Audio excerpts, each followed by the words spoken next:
नमस्कार।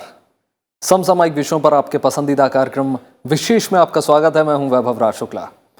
आज़ादी के बाद भारत ने एक लंबा सफर तय किया है। इतनी विस्तृत विविधताओं से भरे इस देश में 550 से ज़्यादा रियासतों का शामिल किया गया और संविधान के जरिए पूरे देश को एकीकृत किया गया। देश के हर नागरिक के अधिकारों की रक्षा, सुरक्षा और अधिकारों का ध्यान रखा गया। इसी के तहत देश में राज्यों और केंद्र शासित प्रदेशों का गठन किया गया और इस संविधान के तहत बाकायदा राज्यों का पुनर्गठन, उनका विस्तार और नाम बदलने की व्यवस्था भी की गई। हमारे देश में जहां कुछ पूर्ण राज्य हैं तो कुछ केंद्र शासित प्रदेश यानी यूनियन टेरिटरी भी हैं। इन केंद्र शासित प्रदेशों में किसी के पास खुद की विधानसभा है तो किसी के पास नहीं। दरअसल कई बार सांस्कृतिक विविधताओं के कारण तो कई बार राजनीतिक और प्रशासनिक कारणों की वजह से इनका जन्म होता है। हाल ही में जम्मू कश्मीर में अनुच्छेद 370 हटाने के बाद जम्मू कश्मीर राज्य का पुनर्गठन किया जाना है। इसके तहत जम्मू कश्मीर 31 अक्टूबर से 2 केंद्र शासित प्रदेशों में बढ़ जाएगा, जिसमें जम्मू एंड कश्मीर और लद्दाख के रूप में 2 नए केंद्र शासित प्रदेश अस्तित्व में आ जाएंगे और फिर देश में 28 राज्य और 9 केंद्र शासित प्रदेश होंगे। आज विशेष में हम बात करेंगे जम्मू कश्मीर राज्य के पुनर्गठन की, साथ ही साथ जानेंगे राज्य और केंद्र शासित प्रदेशों में अंतर। तो आइए शुरू करते हैं आज का विशेष।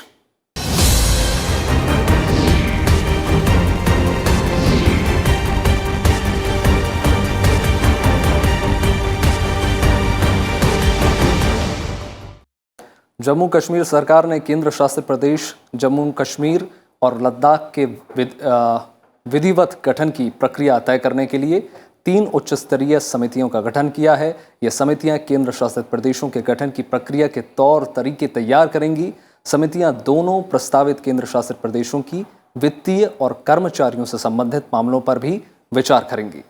केंद्र सरकार ने 5 अगस्त को जम्मू कश्मीर का विशेष दर्जा समाप्त कर दिया था और राज्य को 2 केंद्र शासित प्रदेशों जम्मू एवं कश्मीर और लद्दाख में बांटने का फैसला किया था।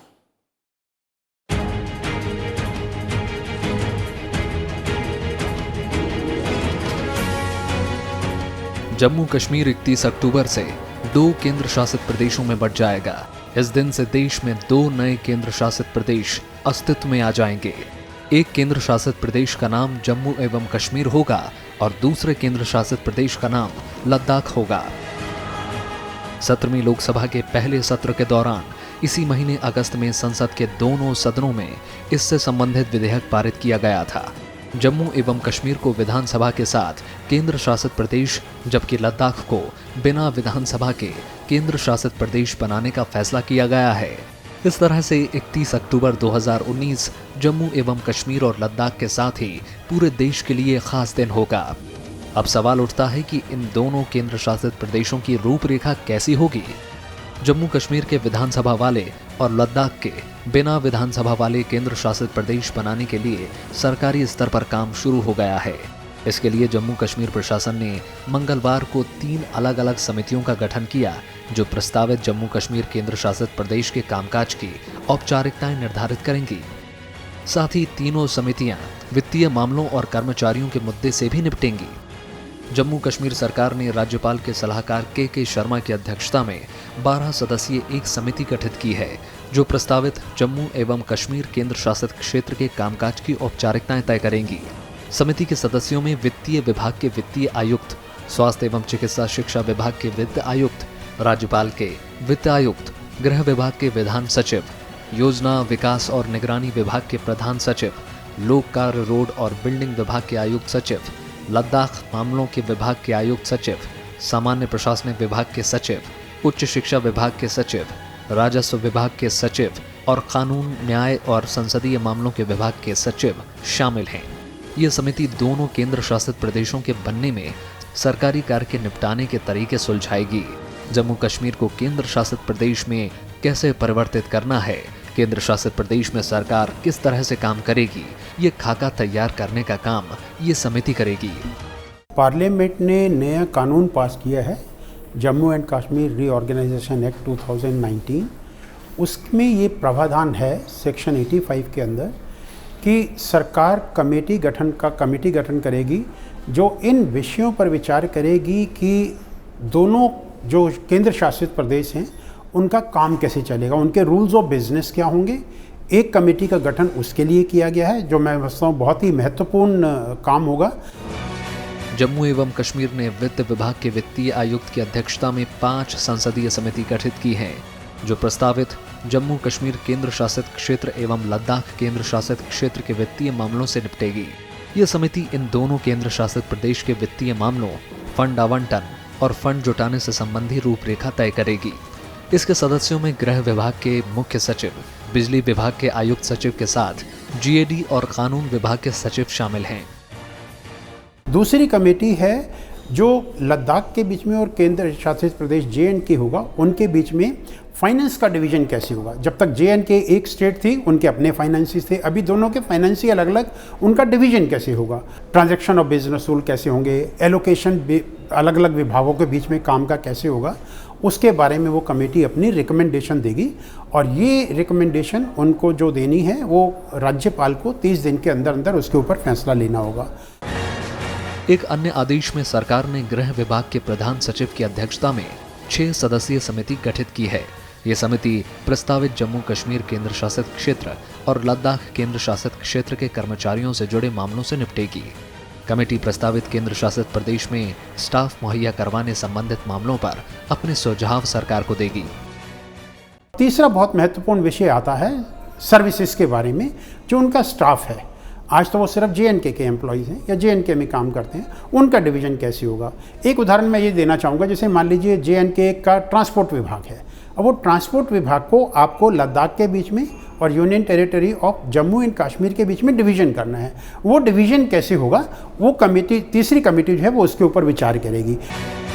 केंद्र शासित प्रदेश जम्मू कश्मीर और लद्दाख में वर्तमान में कुल करीब 277 आईएएस और आईपीएस अधिकारी हैं। इनमें आईएएस अधिकारियों की संख्या 137 है। अधिकारियों को दोनों प्रदेशों में से किसी एक विकल्प का चयन करना होगा, हालांकि अंतिम फैसला सरकार ही लेगी।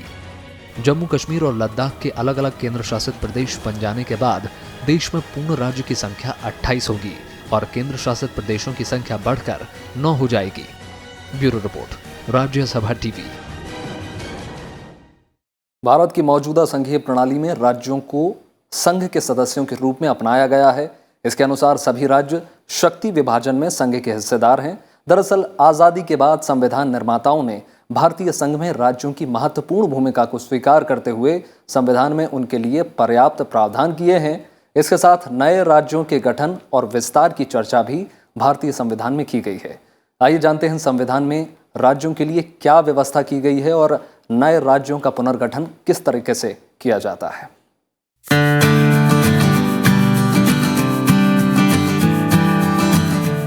भारतीय भूभाग एक महाद्वीप की तरह विशाल और अनेक विविधताओं से भरा है। यहाँ 20 प्रमुख और सैकड़ों अन्य छोटी भाषाएं बोली जाती हैं। यहाँ अनेक धर्मों को मानने वाले लोग रहते हैं। तमाम विविधताओं के बावजूद हम एक साझी जमीन पर रहते हैं और हमारा एक साझा इतिहास है। खासकर उन दिनों से जब हम आज़ादी की लड़ाई लड़ रहे थे। हमारे बीच दूसरी कई समानताएं हैं जो मजबूती से हमें विविधता में एकता का एहसास कराती हैं। और यही वजह है कि आज़ादी के बाद संविधान निर्माताओं ने संविधान में भारतीय संघ के तहत राज्यों के लिए खास प्रावधान तय किए, जिनमें केंद्र और राज्यों के बीच सहयोग और समन्वय के साथ ही नए राज्यों के गठन के लिए भी प्रावधान तय किए गए। भारतीय संविधान द्वारा अंगीकृत संघीय व्यवस्था का सबसे महत्वपूर्ण सिद्धांत ये है कि केंद्र और राज्यों के बीच संबंध आपसी सहयोग पर आधारित होगा। इसके लिए भारत के संविधान के अंग्रेजी संस्करण में फेडरेशन शब्द का नहीं बल्कि यूनियन शब्द का प्रयोग किया गया है। हालांकि हिंदी भाषा में फेडरेशन और यूनियन दोनों के लिए ही संघ शब्द का प्रयोग होता है। दरअसल संविधान के भाग 1 में अनुच्छेद 1 से 4 में राज्यों के बारे में चर्चा की गई है। भारतीय संविधान के अनुच्छेद 1 में कहा गया है कि भारत अर्थात इंडिया राज्यों का संघ यूनियन होगा।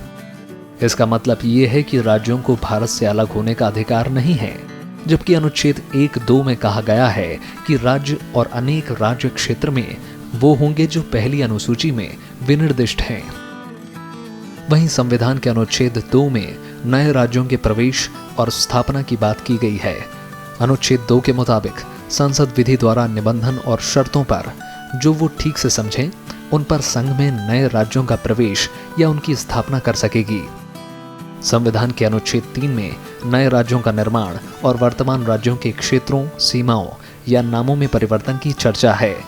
अनुच्छेद 3 के मुताबिक संसद विधि द्वारा किसी राज्य से उसका राज्य क्षेत्र अलग करके अथवा 2 या अधिक राज्यों को या राज्यों के विभागों को मिलाकर अथवा किसी राज्य क्षेत्र को किसी राज्य के भाग के साथ मिलाकर नए राज्य का निर्माण कर सकेगी। इसके तहत संसद किसी राज्य का क्षेत्र बढ़ा सकेगी, किसी राज्य का क्षेत्र घटा सकेगी, किसी राज्य की सीमाओं में परिवर्तन कर सकेगी और किसी राज्य के नाम में परिवर्तन कर सकेगी। संविधान की धारा 2, 3 और 4 हैं, वो बहुत विशेष महत्व रखती हैं क्योंकि इस सब के प्रावधान उसी के अंदर किए गए हैं। और इन प्रावधानों में ये कहा गया कि पार्लियामेंट अगर चाहे तो वो किसी भी स्टेट को रीऑर्गेनाइज कर सकती है। और जब वो स्टेट की बात करते हैं, उसकी डेफिनेशन में स्टेट में यूनियन टेरिटरी भी इंक्लूडेड है। उसमें जो है राष्ट्रपति के पास एक रिकमेंडेशन जाती है। राष्ट्रपति उस राज्य का जिसका उसको विभाजन करना होता है या रीऑर्गेनाइजेशन करना होता है, उसके बारे में स्टेट से अपनी रिकमेंडेशन लेता है। वो रिकमेंडेशन पार्लियामेंट के ऊपर बाध्य नहीं है, मान्य नहीं है। वो चाहे तो उससे डिफर भी कर सकते हैं और उसके बाद पार्लियामेंट उस रिकमेंडेशन को कंसीडर करते हुए स्टेट्स और यूनियन टेरिटरी का रीऑर्गेनाइजेशन कर सकता है। और जब वो ये रीऑर्गेनाइजेशन करते हैं तो इसको संविधान संशोधन नहीं माना जाता है, लेकिन क्योंकि ये आर्टिकल 2, 3 और 4 जो है संविधान का, वो अपने आप में एक सेल्फ कंटेन्ड कोड है। दरअसल आज़ादी के बाद 26 जनवरी 1950 को भारतीय संविधान के अस्तित्व में आने के साथ ही भारत व्यापक स्वायत्तता प्राप्त राज्यों और केंद्र शासित प्रदेशों का संघ बना। संविधान के तहत उस दौरान 3 प्रकार के राज्य थे। इसके तहत पोर्ट ए में वो स्टेट थे जिन्हें ब्रिटिश भारत में पूर्व गवर्नर प्रांत का दर्जा प्राप्त था। इनमें असम, बंगाल, बिहार, बॉम्बे, मध्य प्रदेश, मद्रास, उड़ीसा, पंजाब और उत्तर प्रदेश है। जबकि पोर्ट बी स्टेट में पूर्व के शाही रियासतें थीं। इनमें हैदराबाद, सौराष्ट्र, मैसूर, मध्य भारत, विंध्य प्रदेश और राजस्थान आदि थे। वहीं पोर्ट सी स्टेट में वे राज्य शामिल थे जिनकी पूर्व में शाही रियासतें थीं और कुछ चीफ कमिश्नर द्वारा शासित प्रांत थे। 1950 के दशक में भाषाई आधार पर नए राज्य के गठन की मांग शुरू हुई। इसे आधार में रखते हुए भाषाई आधार पर प्रत्येक राज्य के लिए 1953 में राज्य पुनर्गठन आयोग का गठन किया गया। आयोग की रिपोर्ट पर राज्य पुनर्गठन कानून 1956 पारित किया गया। इस रिपोर्ट को नवंबर 1956 में इसे लागू किया गया और इसके तहत पोर्ट ए, बी और सी स्टेट के अंतर को समाप्त कर 14 राज्य और 6 केंद्र शासित क्षेत्र बनाए गए। देखिए, ये राज्यों का पुनर्गठन समय समय पर होता रहा है। 1960 में हुआ था, महाराष्ट्र का बॉम्बे स्टेट को जो था महाराष्ट्र और गुजरात में किया गया था। उसके बाद 1966 में फिर रीऑर्गेनाइजेशन किया गया और 1970 में फिर किया गया, 2000 में फिर से किया गया। उत्तराखंड, छत्तीसगढ़ ये राज्य बनाए गए।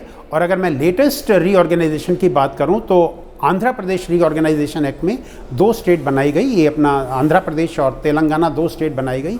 उससे पहले पंजाब का भी रीऑर्गेनाइजेशन 1966 में हुआ था, जब पंजाब, हरियाणा और यूनियन टेरिटरी चंडीगढ़ बनाई गई। तो ये समय समय पर होता रहा है, ये कोई ऐसा पहली बार ये नहीं हुआ है, ये पहले भी होता रहा है। और उसके जो प्रावधान हैं वो एक्ट में ही डिटेल दी जाती है कि उनकी कॉन्स्टिट्यूएंसीज का रीऑर्गेनाइजेशन कैसे होगा। इसके साथ ही साल 1960 में भाषाई आधार पर बॉम्बे राज्य का बंटवारा करके महाराष्ट्र और गुजरात राज्य की स्थापना की गई। इसके बाद अलग राज्य बनाने के मानदंड में जातीय समूह को भी शामिल करते हुए असम से अलग होकर साल 1963 में नागालैंड भारतीय नक्शे में शामिल हुआ। साल 1966 में पंजाब से अलग होकर हरियाणा और 1971 में हिमाचल प्रदेश का गठन हुआ। वहीं साल 1972 में मेघालय, मणिपुर और त्रिपुरा को राज्य का दर्जा मिला, जबकि मिजोरम, गोवा और अरुणाचल 1987 में राज्य बने और साल 2000 में उत्तराखंड, छत्तीसगढ़ और झारखंड अस्तित्व में आए। Bureau report, Rajya Sabha TV. इसी साल जम्मू कश्मीर और लद्दाख केंद्र शासित प्रदेशों में शामिल हो जाएंगे, जिससे राज्यों की संख्या 29 से 28 और यूनियन टेरिटरी की संख्या 7 से बढ़कर 9 हो जाएगी। नाम से ही साफ हो जाता है कि केंद्र शासित प्रदेशों को केंद्र सरकार द्वारा चलाया जाता है। लेकिन राज्य की जगह केंद्र शासित प्रदेश का गठन किन परिस्थितियों में किया जाता है, साथ ही राज्य और केंद्र शासित प्रदेशों में क्या फर्क होता है, आइए समझने की कोशिश करते हैं। केंद्र शासित प्रदेश या संघ राज्य क्षेत्र केंद्र सरकार के अधीन होता है। भारत के संविधान के भाग 1 में अनुच्छेद 1 से 4 में राज्यों और संघ के राज्य क्षेत्र के बारे में प्रावधान किया गया है। इस समय भारत में 7 केंद्र शासित प्रदेश हैं, जिन्हें सीधा केंद्र सरकार द्वारा चलाया जाता है। दरअसल विशेष परिस्थितियों में ही केंद्र शासित प्रदेशों का गठन किया जाता है। कई बार भौगोलिक, सांस्कृतिक, राजनीतिक और जनकल्याण के लिए केंद्र शासित प्रदेश अस्तित्व में आते हैं। भौगोलिक कारणों से बने केंद्र शासित प्रदेश कानूनी तौर पर भारत का हिस्सा होते हैं, लेकिन मेनलैंड भारत से बहुत दूर होते हैं। ये जनसंख्या और क्षेत्रफल के हिसाब से इतने छोटे होते हैं कि इन्हें अलग राज्य का दर्जा देना मुश्किल होता है। इसलिए ऐसे क्षेत्र को केंद्र शासित प्रदेश बना दिया जाता है, जैसे अंडमान निकोबार और लक्षद्वीप। जहाँ तक केंद्र शासित प्रदेशों का सवाल है, अगर उनके पुनर्गठन की बात है या बनाने की बात है, तो आर्टिकल 2, 3 और 4 अपने आप में सेल्फ कंटेंट प्रोविज़न हैं, और उसमें जब जो प्रोसीजर उन आर्टिकल्स में प्रेस्क्राइब किया गया है, जो स्टेट को लागू होता है, वही प्रोसीजर यूनियन टेरिटरी कॉन्स्टिट्यूट करने के लिए भी लागू होता है। क्योंकि जब भी आप कोई यूनियन टेरिटरी बनाएंगे तो किसी ना किसी स्टेट में से ही कार्व आउट करके बनाएंगे, तो उस स्टेट का कंसल्टेशन आवश्यक हो जाता है। केंद्र शासित प्रदेश बनाने के पीछे कई बार सांस्कृतिक कारणों का भी ख्याल रखा जाता है। दमन और दीव, दादर और नागर हवेली और पुडुचेरी इसकी मिसालें हैं, जहां कभी पुर्तगाल और फ्रांस का राज हुआ करता था। यहां की सांस्कृतिक विविधता को बचाए रखने के लिए इन्हें केंद्र शासित प्रदेशों का दर्जा दिया गया। पुडुचेरी के पास स्वयं के मंत्रिमंडल और मुख्यमंत्री की व्यवस्था है, और केंद्र सरकार द्वारा उपराज्यपाल की नियुक्ति की जाती है, और दोनों के सामंजस्य से यहाँ शासन चलता है। राजनीतिक और प्रशासनिक कारणों से बने केंद्र शासित प्रदेशों में दिल्ली और चंडीगढ़ आते हैं। 1956 से 1991 तक नई दिल्ली भी केंद्र शासित प्रदेश ही थी, लेकिन 1991 में 69वें संविधान संशोधन से राष्ट्रीय राजधानी प्रदेश का दर्जा दिल्ली को मिला, और इसे भी पुडुचेरी की तरह स्वयं के मंत्रिमंडल और मुख्यमंत्री की व्यवस्था दी गई। यहाँ भी उपराज्यपाल की नियुक्ति होती है, जो केंद्र सरकार करती है, और उपराज्यपाल और मंत्रिमंडल के सामंजस्य से प्रदेश चलता है। चंडीगढ़ 1966 तक पंजाब की राजधानी था, लेकिन 1966 में हरियाणा का गठन होने पर दोनों राज्य चंडीगढ़ को अपनी राजधानी बनाना चाहते थे, और कोई पीछे हटने को तैयार नहीं था। ऐसी स्थिति में चंडीगढ़ को केंद्र शासित प्रदेश बनाकर दोनों राज्यों की राजधानी बना दिया गया। जम्मू कश्मीर और लद्दाख के केंद्र शासित प्रदेश में तब्दील करने के पीछे सांस्कृतिक और भौगोलिक कारण भी शामिल हैं। केंद्र शासित प्रदेश हमारे संविधान के अंदर 2 तरह के हैं। एक तो केंद्र शासित प्रदेश वो हैं जिनमें लेजिस्लेटिव असेंबली का प्रावधान है, और लेजिस्लेटिव असेंबली के क्या फंक्शन होंगे वो पार्लियामेंट एक कानून बना करके डिसाइड करती है। आज की तारीख में अभी अगर हम बात करें तो अभी इस समय दिल्ली और पुडुचेरी 2 ऐसी यूनियन टेरिटरी हैं जिनकी अपनी लेजिस्लेटिव असेंबली है और उनका अलग से कानून है। अभी जो डिवीज़न हुआ उसमें यह किया गया, बाकी जो यूनियन टेरिटरीज़ हैं उनमें लेजिस्लेटिव असेंबली का प्रावधान नहीं है, तो उसको एक गवर्नर जो है वो राष्ट्रपति एक गवर्नर उपराज्यपाल के माध्यम से उस टेरिटरी को एडमिनिस्टर करते हैं, और उस टेरिटरी के काम के लिए आर्टिकल 240 के अंदर जो है रेगुलेशंस बनाने का प्रावधान जो है वो संविधान में किया गया है। जिस तरह राज्य को केंद्र शासित प्रदेशों में बांटा जाता है, उसी तरह केंद्र शासित प्रदेशों को राज्य का दर्जा भी दिया गया है। 1972 में असम राज्य से अलग कर अरुणाचल प्रदेश और मिजोरम को भी केंद्र शासित प्रदेश का दर्जा दिया गया था, लेकिन 1986 में इन्हें राज्य का दर्जा मिल गया। राज्य और केंद्र शासित प्रदेश में अंतर को देखें तो वो प्रशासनिक ढांचे में देखने को मिलता है। राज्यों की जहां अपनी चुनी हुई सरकारें होती हैं, वहीं केंद्र शासित प्रदेशों में सीधे भारत सरकार का शासन है, जहां एक राज्य का प्रशासक मुख्यमंत्री होता है वहीं भारत के राष्ट्रपति को संविधान के अनुच्छेद 239(1) के तहत अधिकार दिया गया है कि वो हर केंद्र शासित प्रदेश का एक सरकारी प्रशासक नामित कर सकता है। राष्ट्रपति द्वारा केंद्र शासित प्रदेशों में उपराज्यपाल को नामित किया जाता है। अंडमान निकोबार, दिल्ली और पुडुचेरी के प्रशासकों को उपराज्यपाल कहा जाता है, जो मुख्यमंत्री के साथ समन्वय कर फैसले लेते हैं। जबकि चंडीगढ़, दादर और नागर हवेली और दमन और दीव में शासन करने वाले अधिकारी को एडमिनिस्ट्रेटर या प्रशासक कहा जाता है। दादर और नागर हवेली और दमन और दीव का कामकाज एक ही प्रशासक देखते हैं। इसके अलावा राज्य के संवैधानिक प्रमुख राज्यपाल होते हैं, जबकि केंद्र शासित प्रदेश के संवैधानिक प्रमुख राष्ट्रपति होते हैं। शक्ति विभाजन के लिहाज से राज्य की शक्तियां राज्य और केंद्र के हाथों में विभाजित हैं। वहीं केंद्र शासित प्रदेश के मामले में सारी शक्तियां केंद्र के पास होती हैं। केंद्र शासित प्रदेश जो हैं उनका एडमिनिस्ट्रेशन राष्ट्रपति करते हैं उपराज्यपाल के माध्यम से। स्टेट्स के बारे में संविधान में स्पेसिफिक प्रोविजन है और उसमें डिवीजन ऑफ पावर है केंद्र और राज्यों के बीच में। राज्य वो सभी शक्तियां जो उनको संविधान के द्वारा दी गई हैं वो उसके अधिकार का इस्तेमाल कर सकते हैं, लेकिन यूनियन टेरिटरी में उन शक्तियों का प्रयोग जो है वो राष्ट्रपति लेफ्टिनेंट गवर्नर के माध्यम से करते हैं। अगर वहाँ लेजिस्लेटिव असेंबली बनाई गई है तो वो लेजिस्लेटिव असेंबली को जो अधिकार दिए जाते हैं वो लेफ्टिनेंट गवर्नर के थ्रू होता है। जो अभी JNK के लिए मैं मानता हूँ कि जो अभी इन्होंने प्रोविज़न बनाए हैं वो लगभग उसी तरह के हैं जैसा कि हमारे दिल्ली की लेजिस्लेटिव असेंबली को पावर दी गई है, और उसमें कुछ एक विषय जो हैं वो लेफ्टिनेंट गवर्नर के अधिकार क्षेत्र में रखे गए हैं ताकि यूनियन टेरिटरी का प्रॉपर एडमिनिस्ट्रेशन हो सके। जम्मू एवं कश्मीर राज्य पुनर्गठन विधेयक 2019 के मुताबिक गृह मंत्री अमित शाह ने लद्दाख के लिए केंद्र शासित प्रदेश के गठन की घोषणा की, जहां चंडीगढ़ की तरह विधानसभा नहीं होगी, जबकि जम्मू कश्मीर में दिल्ली और पुडुचेरी की तरह विधानसभा होगी। Bureau report, Rajya Sabha TV.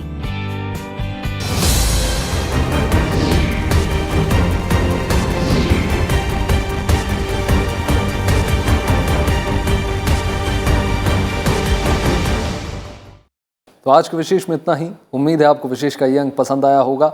आप ये हमारा कार्यक्रम YouTube पर भी देख सकते हैं, जहां में आपकी प्रतिक्रियाओं और सुझावों का हमेशा इंतजार रहता है। बाकी देश और दुनिया की तमाम बड़ी खबरों के लिए जुड़े रहिए राज्यसभा टेलीविजन के साथ। नमस्कार।